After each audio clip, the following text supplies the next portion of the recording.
Ingeni wacho gani kuma iro wuoke mach nyaka bedie. To gima otemo timo sani en mana keto the regime on check.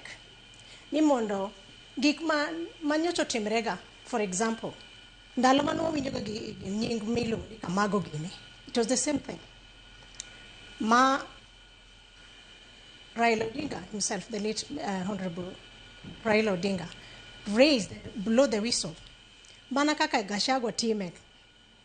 To okaneka rach nikech kaluwore gi chronological events mosebedo katimre pinyni.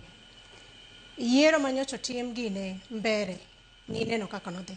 It was so much controversial.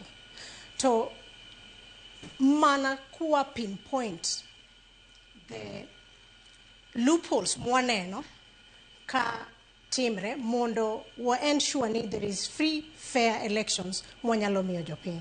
Koro okaneno timo rach, otimo maber nikech nyalo bedo malit kidhi ng'anyo to equally. Ero kama na inya makoro wacho ni kama nitiere mach nyaka iro bede. Kata kamano ang'eno doho wede kanyakla kod Mheshimiwa Masara to kwedo weche makit kod mano. To weche bende no lieko. Kata mana kapok wadonje nying jotelo mopogore ma bende no luongo nyaka Gachagua ma nyaka odiochieng' manyoro bende nosedwoko Gachagua ne gin ok giriwore weche makit kod mano. Kuom ranyisi Gachagua wacho